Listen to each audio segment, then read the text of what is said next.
Hello, everybody, and welcome to Boss Rush's Xbox podcast, Arsenal X. I am your host, Jesse Douglas, and I am here with Eddie, Not So Better V. Welcome back to Arsenal X. Hello, everybody. Yeah, I was thinking about that the other day, like Eddie V, and I'm like, I wonder if anyone has ever thought like that you were Eddie Vedder. Probably not. Just from seeing your name, but usually, you have a picture with your, on your social media and stuff, so it'd be kind of hard to, they look at your picture and, oh, is that Eddie Vedder? It's like, I think you need glasses, but, yeah, so how's it going, Ed? How's your weekend been so far? It's been very interesting, I would say the least. Yeah. I still need to hear about it. Yeah. But I calmed down for the Nintendo Direct that happened this week, and like really catching up on news and stuff like this. One of the things that we'll be talking about later, the Microsoft wireless headset. I'm like, it really looks cool and everything. And I was so excited to see that. I'm like, yeah, this is the stuff that Microsoft needs. And it looks really slick and stuff. But like I said, we're gonna be talking about that in news. But I've been really good, getting a lot of stuff done, and being kind of frustrated with OBS, but still learning in a sense. And I think it's like once I get it figured out. And once things like run smoothly, I'll be able to do things a little bit better, I should say. But yeah, I didn't. I've been educated. I've been learning. Yeah, that's the thing with technology. It's never easy. There's never an easy solution to things. It seems like when it comes to technology, like I've been fortunate with some of this stuff that I've been messing around with, trying to get things, like set up where I can have a little bit more professional sounding of a setup. But yeah, I've been lucky, but I haven't started dealing with OBS and stuff. So yeah, if you're watching, obviously where, it's not as fancy and nice looking as Corey usually has it. I still need to get all the stuff from him, and then it will kind of look like it has before in the past. But yeah, I got to learn all that stuff too, and part of me is dreading some of that stuff too, because I do want to like stream this when I can. I mean, I know a lot of times we do it later at night, but it if people are up and want to watch it or whatever, they'll come and watch. So. Yes. But otherwise, I mean, it will just at least look nicer anyways when when we go to edit and everything, to have everything all nice and fancy with the logos and stuff on it. So, but yeah, so, well, that's good. Yeah. My weekend has just pretty much been cleaning and hanging out with the kids and stuff. And, I've been playing some games and stuff a little bit here and there, but, so yeah, just a little housekeeping though, really quick. If you want to listen to our other shows or find our other shows, we got a lot of great shows. I listen to like almost half of our shows myself just because I don't get to talk to everyone. But you can go to bossrushgames.com, and basically anything and everything you'd need to know or want to know, or probably more than you'd want to know, you're going to find there. So. And then also remember that Arsenal X goes up every Tuesday. So if you waiting for that next episode, it'll be Tuesday. So yes. All right. And then we might as well get into what we've been playing, or what's in our arsenal, as it used to be called. I think we're gonna go back to that. So. Okay. Yeah. So, well, what's been in my arsenal? Definitely for Xbox. I've been playing a little bit of the Hitman series. I think I'm playing Hitman 1 that I got for Games with Gold. and kind of learning the ropes and everything. And I'm going to really dig more into that because I've been also playing Doom Eternal. But I think what I have to do with Doom Eternal is just persist, like just make progress and get that game done and like put my I was I'm weird sometimes because sometimes I talk to myself. I'm just like I need to just finish Doom Eternal and get it off my system. Like I'm just not feeling this game at all. And I was planning on getting it on Switch, but I think just having it on Xbox One, and then whenever I get a Series X, probably like re-download it and see the difference. I think I'm getting my full feel of it. I think once I'm done with that game, I'm taking it off because I'm not liking it. Yeah. I think it's just too much the same as the regular Doom, and everything just feels boring. Like, I, Well, for me, it was because I think I really liked what the first one did, and then they yeah, try to change it a little bit and tried to make it a little bit more like, add some more mechanics, or not really mechanics, but add more, like stylish kind of ways where you can refill your ammo and stuff like that. And I'll be honest, a lot of the times, like when I'm playing a game like that, I just want to shoot things and, hmm and just enjoy the story. But a lot of that, like trying to remember which kind of attack or combo thing I need to do in order to refill the ammunition that I need more of. Like it's taking my mind too much off of enjoying what's going on. And it's really easy to completely run out of ammunition and be stuck, like. yeah. So that's kind of what I ran into, is I was just having trouble remembering what I needed to do to replenish, certain ammunition. And it was too much work just to try to It figure out how to refill. So it I it just kind loses of lost my attention. it it loses its appeal like after kind of like the second stage because it's just like I'm gonna be doing the same thing over and over again, and it's just like I kind of don't get. I understand what they were going for, um, but the repetitive nature of it, I was just like, yeah, this is going to be a turn off. It's going to be, I feel like it's going to be a good, okay game, but once I finish it, it's out the door because I'm ready. I'm gonna jump back into ukulele, the first game because I have it on Xbox, and I'm struggling with Cyberpunk on if I should just wait till the next patch goes and then just finish it, or should I just you know load it up and just go to the main story? Because um, I Do don't you think want my honest opinion? I Wait until you get a Series X because by the time you get a Series X, they'll have the Series X patch for it. Because that's honestly what I'm waiting waiting for. for. I've owned it basically since it came out, but I haven't really put much into it because I just want to wait until the Series X the But Series X update comes out. So but it's the same thing with Doom Eternal. It's losing its appeal with me, and it, maybe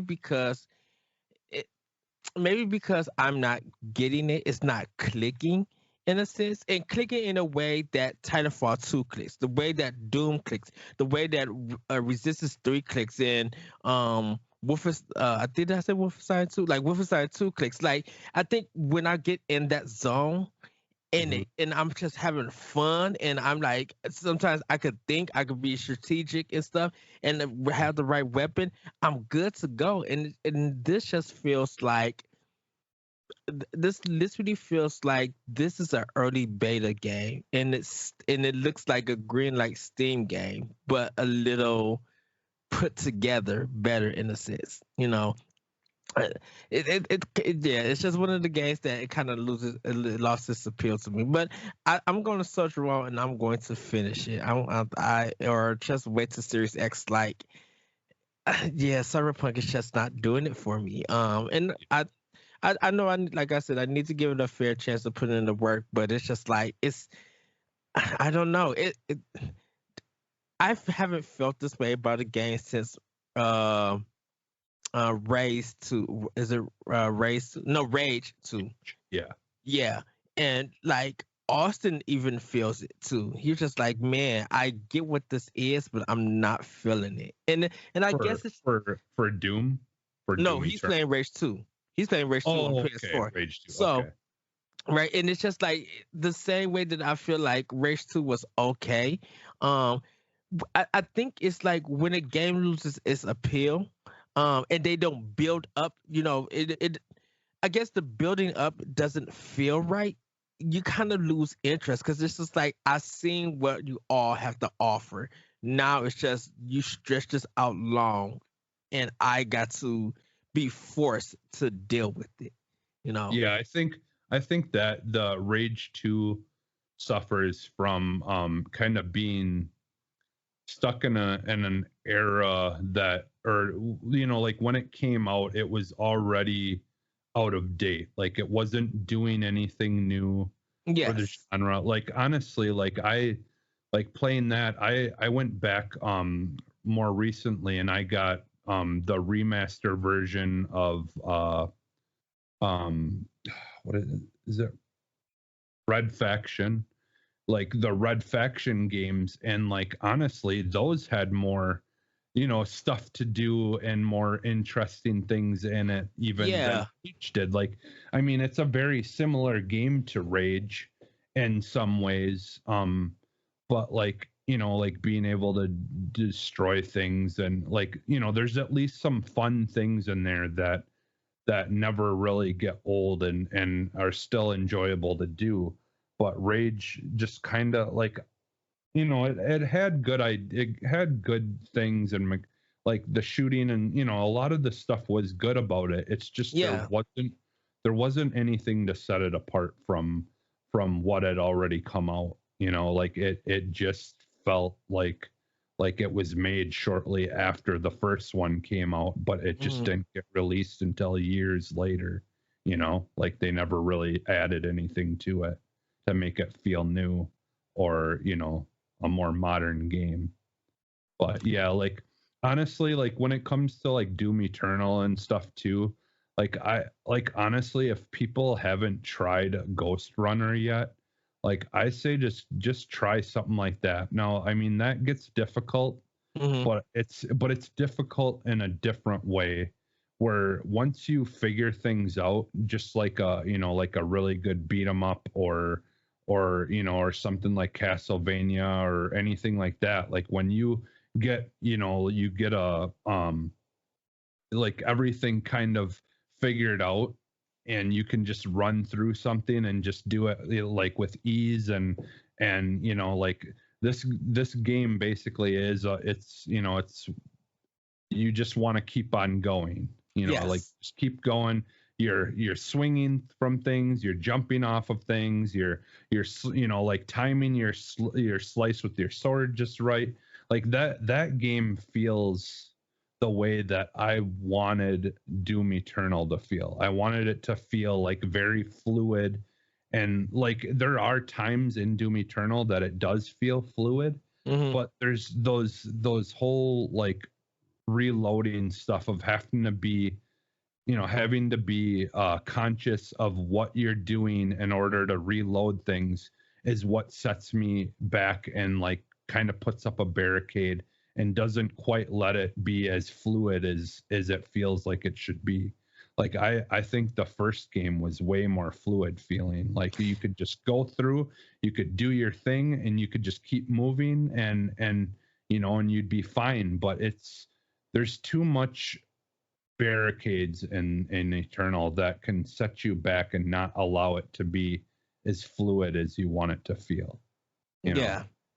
And I think that's kind of what you're saying as well with it. But yeah, it is a bummer. I mean that, like I love how it looks and I do love that game, for a lot of things, but there are things that I just can't can't get over that kind of wrecked the experience for me. So Yeah, I'm kind of in the same boat as you with it.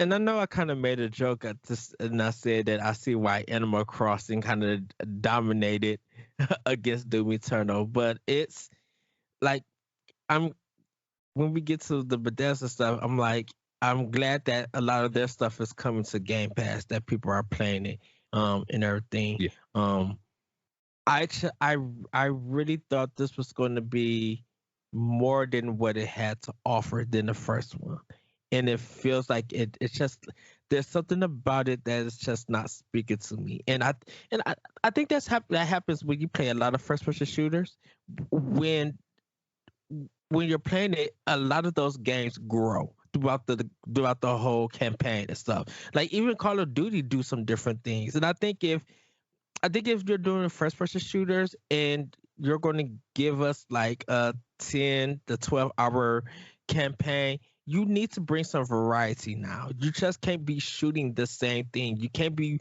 running around almost in the same environments and jumping and like killing the same way, because I'm like, once you see all the executions, you're going to be seeing that for the next 8+ some hours. If you The only thing that you can really look forward to is maybe the secrets and upgrading, but it's still you're doing the same execution. And I think nowadays with first person shooters, you got to bring some diversity to it. You got to bring some variety to it, because if you're doing the same thing, it's going to die out. No matter how your production stuff is, it is literally going to die out, and people are going to just move on because they don't want to play more of the same thing over and over. Like I would, you know, I think if you feel like games like this are that repetitive, just play it on easy so you can get done with it. Get the story, do what you need to do, and move on. Yeah, and I think the thing, like just to finish it like up with this, Hmm. the thing with Doom, I think, like, I think it's just not for certain people. Like, I can completely understand why people do love, Doom Eternal, and there are Yeah. a lot of people who absolutely enjoyed it. I think that was my issue with this one, is the first one felt a little bit more accessible to to Yes. to anyone, even if you're not like super great at first person shooters. But I feel like this one, you have to be more like much better at first person shooters to really, like, because a lot of people said, like, like using the mouse and all that kind of stuff, like felt better because it's much easier, because Hmm. there are a lot more harder situations where it would be better to have that ease and quickness of moving your ridicule or whatever. Yeah. So I think that's part of it too, is I feel like it's almost like it was a PC game put on consoles, Hmm.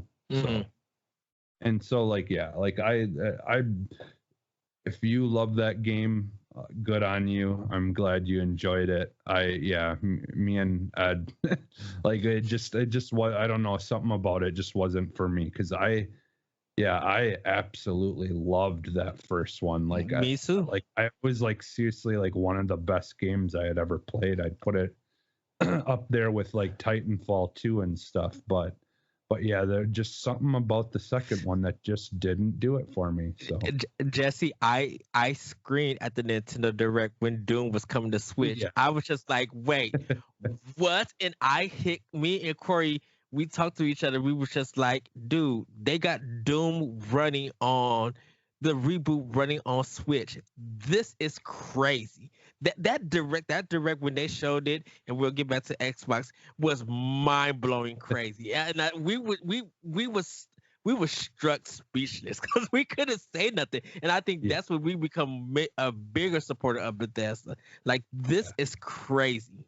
And yeah, it's so good. That game, Doom, yeah, the first reboot Doom is just so good. It feels like it's a perfect 10. Like, I wouldn't yeah, change nothing yeah. about it. Yeah, and that's what I was gonna say is like, I feel like some games though, like like Halo was that way for the longest time, Yeah. where like you just almost some games, some shooters are just better left alone and not added to or changed in any like specific way, like other than just trying to do more story stuff, but yeah, so. But okay, so that's pretty much it for what you've been playing. Yes. All right. Yeah, so for me, I've actually been firing up Halo 5 and like just playing some multiplayer and and just kind of messing around in that and just having fun with it. And then I actually finally tried River City Girls, and I'm stuck on that first boss, but it's such a fun game. I'm really enjoying it. I believe that, yeah, they just recently added it to Game Pass, so Oh, nice. yeah. So I haven't gotten too far into it, but I played through that, and it's kind of fun. Like I like the whole, like you can call like some people, when you beat them up enough, they'll plead for their life or whatever, Hmm. and you can add them to your roster, and and then like, so there's like, you push one of the I think it's the left trigger or the right bumper. It's one of those two. You can push it, and then they'll jump out and do a little attack thing and help you for a second, and then jump back away, kind of like the turtles stuff and all that Okay. used to do, like where you could call them in just for one little attack, and then they quick jump back out. Hmm. But yeah, it is a beat 'em up.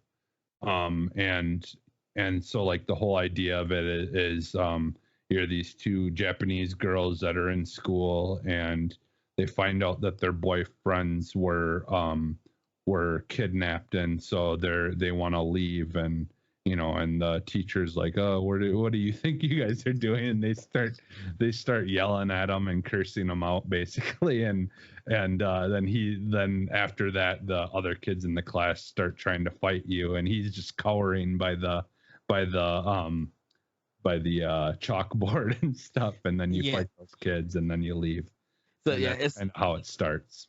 But yeah, it's a take on a River City Ransom, where the yep, guys gotta yep, kind of save the girls and stuff. So they switched it up, and this is by Way For It. And yeah, I love Way For It. I support Way For It so much, dude. I just love them. yeah. This game is a lot of fun, and like it's such a good beat 'em up just in general. It's not Mm, super easy. It's not, like it's a pretty well balanced. I definitely have to use my analog or the directional pad though to play it, hmm. because like that tapping forward twice to run or whatever kind Yeah, of stuff, it's just not as easy to do on a and joystick. Yeah, so yeah, that's pretty much what I've been playing, other than like Fortnite and stuff here and there, but yeah, I'm enjoying that game and looking forward to getting a little bit further into that. wow, cool. So yeah, I, so that's what I've been playing.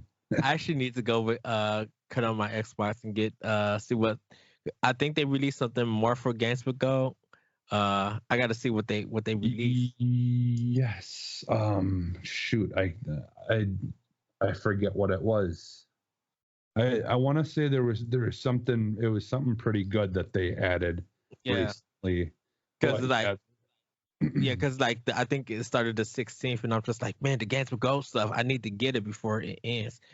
So yeah, I'll check it. Don't worry about it. yeah. No, I was just seeing if I could hopefully remember it, to even just mention it for people listening. But yeah, yeah. I think I want to start doing that, like things like that too, and just kind of, I'll let you guys that are listening know, like what kind of games and stuff. I mean, I'm sure you probably are seeing them when you're turning your Xboxes on, if you Hmm. got one. So, but, to make it easier for people. But yeah, so Yeah. all right. Why don't we get into the news here a little bit? So I've got a couple of things here that to talk about. Some of these, well, a lot of them I got like from IGN and stuff. And the first thing, and no, I heard this on another podcast. They were talking about it, and I kind of wanted to look into it a little bit more. But I didn't really get, I'll be honest, I didn't get a chance to. But supposedly Microsoft buying Bethesda was part of the reason that Stadia closed their internal studios, supposedly. So I definitely want to find out more about that myself. That was just kind of something I was gonna just mention. I wasn't gonna go into too deep. So what happened was that Phil Harrison told the team 5 days before they closed the studio that everybody was doing a good job, production was going well, and everything. And Phil Harrison knew that in a sense that they were going to end up closing. So when 5 days later he came back and said that Stadia, their studios was closing down. They were going to be moving some people to different departments and things like that. And Jay Raymond, she left to go. We don't know where she went. She's probably on break right now. I kind of want her to go to Retro in the Retro Studios in a sense. But right now that's kind of what happened, and the employees found out that they were closing the studio the same day that we found out that they was closing. Yeah. So they didn't know. They were kind of confused because a few days ago they were told that everything was okay, everything was running fine, and then this closure was happening, and that they were changing their strategy and stuff. And Phil Harrison, they think that Phil Harrison allegedly knew all about this before he actually came back and made the announcement that they were closing. So, okay. The weird thing with saying that that Microsoft buying Bethesda was part of the reason for it is very odd, because they knew that Microsoft bought Bethesda when the information went live. So with that, they had a chance to say something about it or to close the studio. But you got to remember that Stadia was kind of getting some praise because Cyberpunk was running on it. So it was kind of weird to see that you're saying that them buying Bethesda is the reason that part of it is closing down. But what does them acquiring studios have to do anything with it? Okay. So I was just pulling it up here while you were talking. So according to Taku's source, Harrison pointed specifically to Microsoft's buying spree and planned acquisition of Bethesda software later this year as one of the factors that he made Google decide to close the book on original game development. Microsoft announced its plans. Yeah, okay, never mind. I when I was reading that, I thought like they were planning on buying Bethesda, but then Microsoft took it from them. But yeah. No, it doesn't quite. It doesn't make no sense, because the thing about it is Google Stadia had a whole year. Like 2019 it came out, they had their problems. 2020 they should have got that stuff together.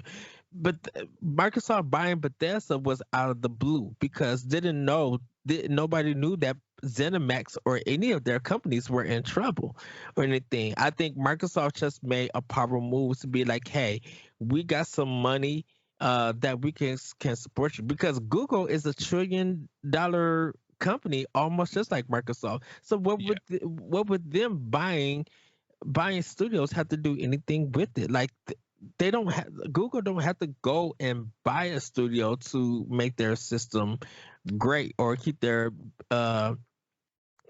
Stadia going. You're not really using you're not really using like a console to it. You're kind of using like this base thing, and then you're just streaming, and people who they gotta buy the games still, and if they take Google Stadia down, people lose it because it's all cloud gaming. What does buying ZeniMax have to do with them closing down?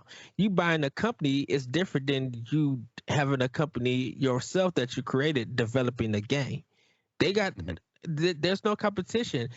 Google's games are not going to be on Microsoft platforms. So what Microsoft can still put stuff on Stadia if they want to. They're putting stuff on Steam. So if they want to put some ZeniMax stuff on Stadia, they could. I wonder if it's just maybe that they seen Microsoft buying up all those, buying, like going on a buying spree, and they didn't want to because let's be honest, like Google Stadia basically was, and Phil Spencer and them had said this much, that Google Stadia really they looked at as their competitor. Like Sony was there, but as far as what Microsoft plans to do for the future of streaming and stuff like that, they really looked at Google as more of their competition, because they were the only ones in that space, like, and Hmm. and so I wonder if Google got scared that anytime they showed any interest in buying up a studio, that Microsoft would try to come in and make it harder for them. And so they just thought, well, just forget it. Let's not even bother going into those waters, because we're, like, we don't, well, let's be honest, they don't know what they're doing. And when it comes to games, like they really don't know a whole lot about that part, Hmm. the bigger game industry. And so when it comes to Google and Microsoft coming head to head fighting for something, I don't think Google is in a place to know what they're doing. And they probably seen that and were like, we probably shouldn't even bother with this part of it. The thing about it, it's not even that. Google still had to fix their functionality. You cannot market stuff that's Yeah. 4K 60 frames per second, and you're still not delivering this. You're still doing commercials where you're not even delivering on the functionality. Microsoft, in some way, is trying, but they really, you have heard me many times get on Microsoft to say that you guys are not marketing this system right, because when you keep saying 4K 60 frames, you don't say that you got to choose Oh, you mean between with 4K Google frames. Stadia? No, I'm talking about with Microsoft too. When they say 4K 60, you're saying that it sounds like that you're getting 4K with 60 frames per second, but in reality, you have to choose the frame rate versus performance. Yeah. The same thing with Google Yeah, Stadia. that's always been the case, even for, like, back in 360 and PS3 days. And everyone would say, like, it's always been that it's the highest frame rate that you can reach on games, and it's also the highest But they don't. fidelity that you can reach on But games. they But don't you can't always have both both. on And and every game, but it is capable of doing and both and of those that's things. and that's the thing of the marketing, and this is Yeah. where Microsoft and Google both fail at, is that you cannot keep saying that, oh, you get to play your stuff in 4K 60 frames per second, and when you get the system, you get the game, you got to choose. They never. I keep saying this. I'm like, if you're going to market stuff like this, you need to tell the consumers in your marketing that you could choose between 4K or you could choose between 60 frames per second. Because the thing about it is, when I hear 4K 60, I'm hearing that I'm getting it together. And if you saying that you got the most powerful system to do it, or your cloud-based system can pull this off, I shouldn't be able to choose to it. Yeah, I PC. mean, I mean, Oh, I go mean, ahead. really, really, the thing is too is, like, I think Stadia just just, they promised way too much in the Yeah. beginning.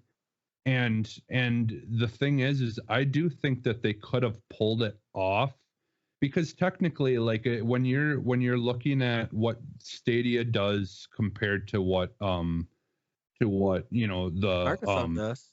yeah, what Microsoft does. Now, Microsoft stuff is just an addition. It's not The the base. only way. Yeah, it's not the base way to play stuff, but Stadia does do one thing better, and that is that their controllers can connect to Wi-Fi, Mhm. getting rid of some of that latency that is there on Microsoft's end. Yeah. um like, now, I'm sure there's multiple ways you can fix those things that Microsoft will figure out in time, but they have the luxury of it not being their main base way to play their games, and so they can kind of take their time with it and figure things out. But Hmm. what happened now is, now you've got Amazon Gaming, which they do, their controller does the same exact thing. It connects to Wi-Fi, but they're what the way that they offer things, you're actually getting like more of like a Game Pass style thing, where when you pay for the service, there's a whole buttload of games that you'll get to play for free without having to buy them. Hmm. Plus, you can buy games, I believe, on top of that. So they're already, Stadia already screwed up, and now they've let someone else just out of nowhere come in there, do the same thing they're doing, but then do it better. So, like, I mean, to me, that's just another example of they just do not know what they're doing when it comes to the gaming industry. They thought they knew, but the thing about it is that when you're doing stuff like this, you gotta give people time with the demo. You gotta give people time to understand why they need it. You need to get your hands on. You need to test stuff. You need to get the surveys back and research and development, because I call this is the Fallout 76 problem, where Mhm. you give people a little bit and then you just release the product, and then your product is not up to snuff that you've been hyping and talking about. You really need time to really get the hands on and like really break things down and showcase it. Yeah. Google, they have the functionality to do that. A lot of people use Google website to search the internet and everything. Maybe it should have been, maybe before like the system came out or anything, if it was a software thing where anyone could just jump on, give this thing a test play, see how it is and give surveys way before the system came out, I think Google would have been in a better place, because now the variety of opinions coming from what they play will help them better their experience. So when they're ready to release Google Stadia, they have that information to release it. Microsoft, trust me, Microsoft does a lot of testing. They do a lot of surveys. They put stuff out for people to try and see what people are going to say. Whether they bring the product out or not, they're going to test, because they need that information to make that product better. If the information is not good and they still are having problems, Microsoft will kill it. Yeah. And to wrap this one up, yeah, I Mhm. think it's basically, that's it. Like, Microsoft has basically said, like, multiple times, and they've proved it, that they're listening to what people have to say. What Mhm. the people who are buying their products have to say. I mean, just look at what happened with Halo Infinite after, it had some bad, some bad looks when they showed the trailer and stuff, and they've kind of, it sounds like they've actually did a big overhaul on like graphics and everything. So they, they're definitely listening, and they know that they've wasted all their chances with people, and they've got to try to do things right. So Yeah, people were just like, we know you guys could deliver better quality than this. I like me and you talked about it. We know that this slipstream engine is brand new and everything, but people want that quality to be better. And I don't even think because it's running on Series X, it should look good. It should just be like the quality should be up to par because you guys are 343 Studio. You got one of the biggest properties in gaming history, and we want you guys to succeed with this. That's Yeah. all people care about. Yeah. And so, okay, so one other thing, so like as Microsoft was, speaking of Bethesda and ZeniMax, as they've been kind of finishing up that and completing that deal, they actually created a new company, and that company or that studio will be called Vault. So, I'm guessing because of Fallout, you Vault 101 and all those famous things. So Yeah. it only makes sense to use something unique to their properties to kind of make a fun studio name. So yeah, so moving forward, once that deal is complete, all the Bethesda ZeniMax stuff will all be basically underneath the Vault name. So yeah, that'll be fun. I'm excited. I can't wait. Once they're in the fold and we really get to see what kind of fun things we've got coming up. So, and I have a feeling this around E3 time we're gonna see some of that stuff come to light. So Yeah. so yeah, and the next thing then, and we kind of I'd kind of touched on this a little bit, is that new wireless headset that's coming out for Yes. $100. And yeah, like I had been kind of looking into it and stuff, and kind of listening to people talk about it.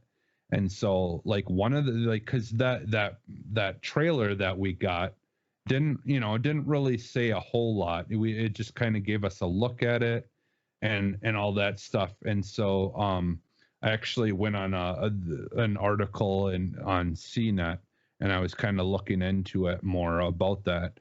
And so what's really cool is finally we will be able to use any kind of chat form that we want to use to chat with our friends while we're playing games. So basically this headset will have the ability to connect to your phone and your Xbox at the same time. So you'll be able to hear the sound of the game you're playing from your Xbox through the headphones, but at the same time also be able to hear your voice chat from whatever chat you're using, but be it Discord or probably even Skype, like whatever you want to use, as long as you're running it off of your phone, you'll be able to hear those being mixed into your ear at the same time. And I'm sure you'll be able to like adjust the sounds of one if you want to hear more of your chat versus the sound from the game. But yeah, so that's a real big thing, because that's just something. Well, I mean, there's a lot of things when it comes to headsets that have been limited when it comes to the Xbox side of things, but this is definitely a nice big step in the right direction, and them finally stepping up to try to compete with Sony when it comes to like their headsets, stuff like that. So well, I think the one thing is it's probably going to be kind of the connection thing, because I think when you're playing a game with Xbox, you're probably kind of focusing on everybody talking through Xbox. You kind of don't think of this Discord, or you don't think of Skype and be like, who's joining me while I'm talking to my friends? We just try to do this Destiny raid or something. It's kind of it may be a lot, but I think once people get used to it and get the hang of it and understand it a little bit better, it's going to be a nice thing. I like that they gave a lot of options to this. For this thing, and I think for me it's like I really want to hear it. I want to hear how Chris and how good the sound is, because like if like I like Gears 5 is going to probably be the test for me because Gears 5 sounds amazing in a headset. Like it Yeah. really does. And if this could rival Turtle Beach got a lot of work to do to say that. And hopefully that like this new wireless headset, hopefully it's not cheap, like it breaks or something like it's not working or everything. I really hope that it has a good battery life too, you know, Yeah. and Yeah, stuff like that. I believe it was going to be the 14 or 15 hours. Hours. Yeah, Okay. worth Yeah. of So battery life. Which I'm guessing it's going to be the standard new, like it's going to be the Type C, USB, and all those things. oh So please I'm do.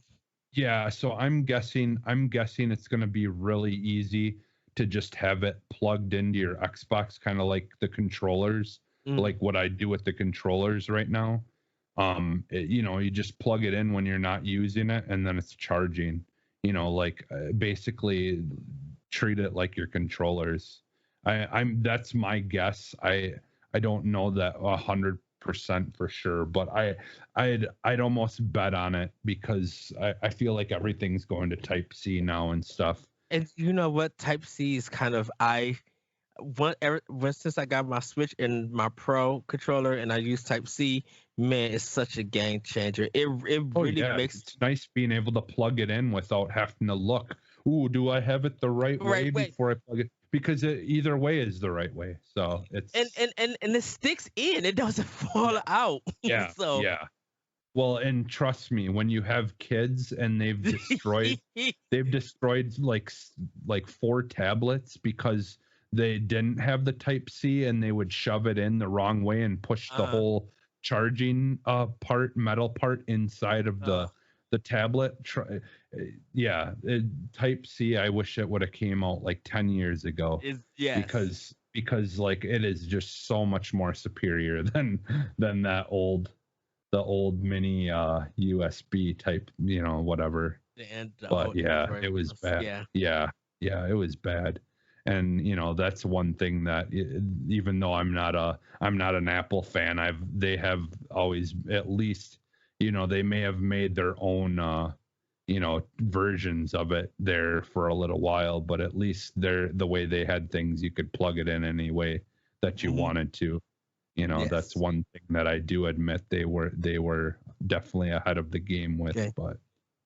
But yeah, Yes. so that yeah, $100 for that new headset. It Yeah. looks amazing. Yeah, I think it's March 16th for the release or something, sometime Yeah. in March. Yep. It is, but yeah, if people want to pre-order it, go ahead and pre-order it. I'm going to try to do a pre-order. If not, I'll see if I can get one when I go to the store. And hopefully Microsoft sends a lot to the store for people to go in and buy. I mean, that would be cool. Yeah. All right. And so this next story that I have is just kind of something a little fun.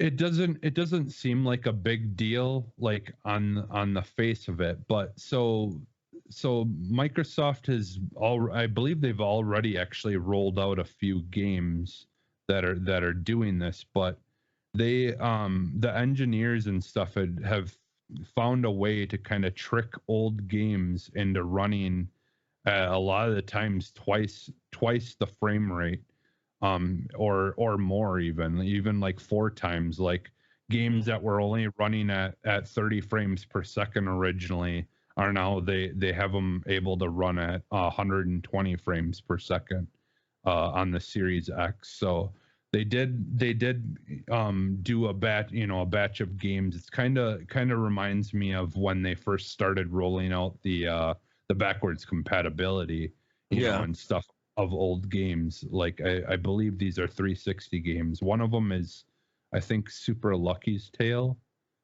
that's Um, Xbox One.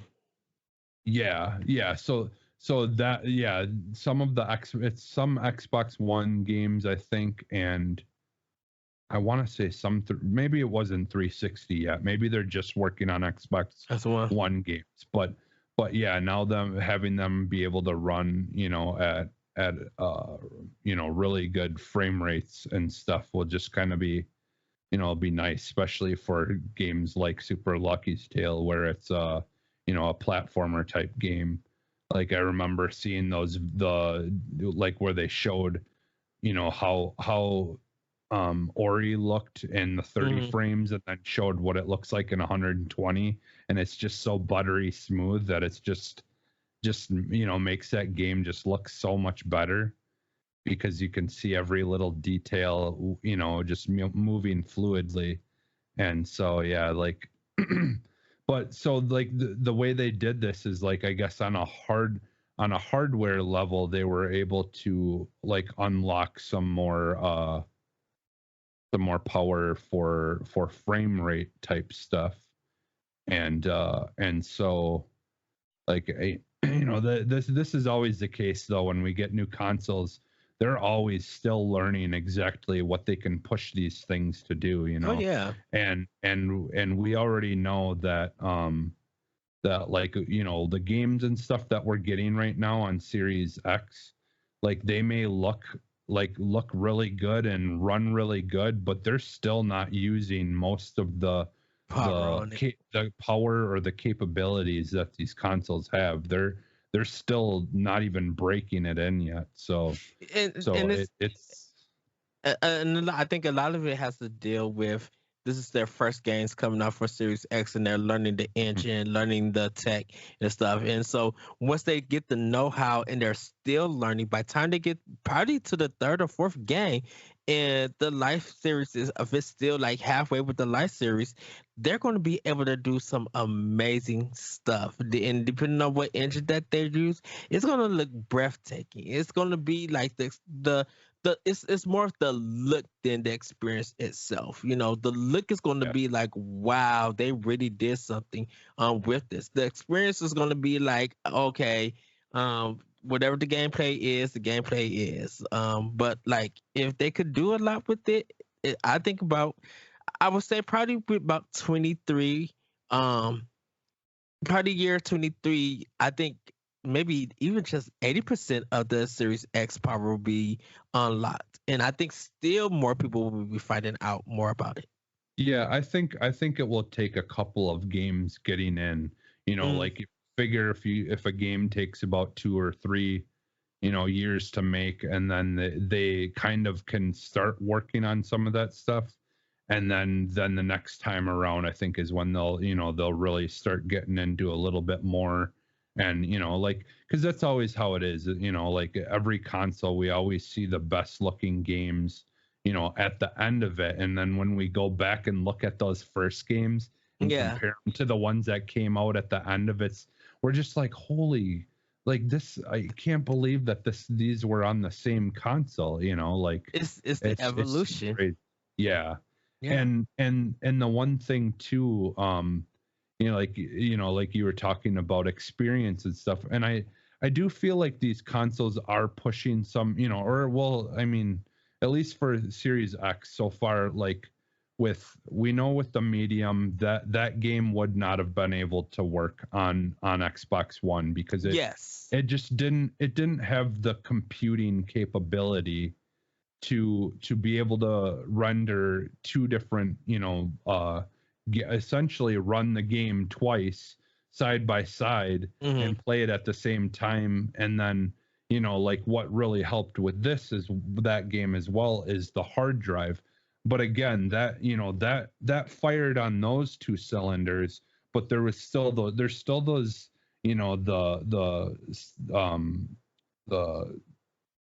ray tracing and all these other things that the Xbox is capable to do that it didn't even really touch at all. So Hmm. once we can see games using all of those things in one game, that's when it's really going to start to be exciting and stuff. Yeah. And and even like when the Ratchet and Clank come out, like they're going to be using the ray tracing, and definitely it's going to be the hard drive that's going to allow that game to play the way it does. Yes. But outside of that, they're not that game. I don't feel like it's really going to be using anything, any other features other than that, And really that the PS4 couldn't do. So like the Medium, like that's like those two games are kind of showing off parts of these new consoles that we wouldn't be able to experience on the last consoles. And then I think But we're sometimes gonna see more and more stuff that will show a lot of those off in one game. And I think sometimes it plays off the graphical art style that they're using. You know, Ratchet and Clank got this. It's detailed, but they still got that Insomniac cartoony art style. Where the Medium is like to bring that horror or that spooky feel to it. They gotta use darker tones. They gotta make it look a little bit more realistic and have more 3D assets and stuff. So I think when we get more into the future and we see developers deciding on what graphics that they're going to use, it's going to actually show off the power of that system. I think Series X really is powerful, and so like Hellblade is going to look maddening because Ninja Theory are great art. They're great artists, and definitely their new game. It's just like their new game that's coming up looks is going to look bunkers too. Yeah. Speaking of. Just really quick, if you have not seen it yet, go on YouTube, search for Project Mara, or I think even you can just search Ninja Theory, and then go to their videos and look up their diary kind of series that they got going on for Project Mara, because they show what kind of crazy technology they're working with and what they're showing, what they want to be able to do in that game. And it is some of the most intriguing, coolest looking stuff that I've seen personally when watching like any kind of behind the scenes making of a game type stuff. Like they're getting to go to like real like places out in like different countries, and like they're using the shit that like scans mountains and stuff and takes a exact like picture of in every detail of mapping and everything, and being able to use that information directly in the games. So like it's crazy. If you have not seen that, I suggest, especially if you're an Xbox fan, go check those out, because it's get me a little bit excited for what the future lies in that studio. I kind of want to see what Square Enix, if they would ever go back to their Luminous engine. And if people don't know about that, they did a comparison. They took an actual garage with cars in it, and they like literally design almost the same thing to the point where you can't tell the difference. The only way you could tell it is if you look a little bit closer to it, one of the pictures, and you see a little sprite, like a little graphics, but it was almost 1-to-1 ratio spot on. And they haven't used it or anything, but their engine really look at, to me, their Luminous engine really put Unreal Engine 4 to shame. But and that's the thing though. I think we're going to see with this next generation of console. I mean, we already know Unreal Engine is it's getting its update, or it's already basically, I think, rolled out to some developers. So like I could definitely see with this new technology that we have in these new consoles, that I feel like some of these companies are going to have to update their engines and stuff. Especially to deal when it comes to ray tracing and things like that, as it becomes more and more of a thing that's kind of in everywhere now. They're gonna have to start using that stuff and using that technology if they want to really make their games look good. They can't always rely on the hardware to hopefully do what they want it to do. So and that's why I think the new Unreal Engine is going to tackle ray tracing from a software standpoint, because it just is going to make it so much easier for lower powered systems to be able to still use those things. So Yeah, it's just already heard they talked about like ray tracing on Switch, because if a game is made with ray tracing through their software, it will show up on the Switch game, and you don't need that power to do it on a hardware side. Yeah, we'll see when Unreal Engine when it's actually released, because I know Sony right now has it time exclusive, so it's locked. Even though other games can use it, I think they'll probably bring that game out when it's unlocked for Series X and probably for Nintendo Switch. But yeah, I'm excited to see. I'm literally am excited to see, and it's really cool that Microsoft did this boost performance for these old games to run better. I still think that's really cool. I love the fact that they're tinkering and they are. If Phil Harrison, not Phil Harrison, if Phil Spencer continue to let those engineers fool around and unlock stuff, man, Xbox Series X is going to be the system that's going to be like, you thought that we had this kind of potential, but you just didn't know that it got more potential than unexpected.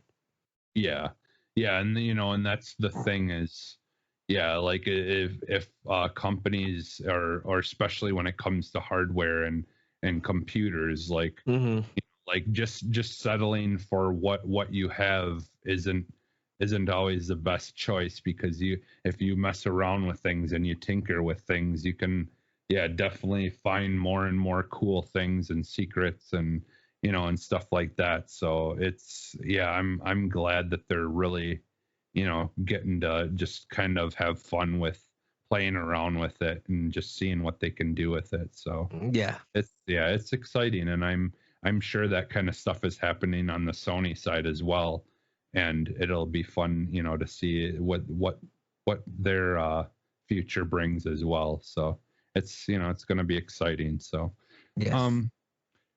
I did have a question from Austin, but I think I'm going to save that for next week. I think we just finish it, because we've had a lot of good discussion on this show, and I don't want to make it run too long. So so we'll just Ed, where can we find you?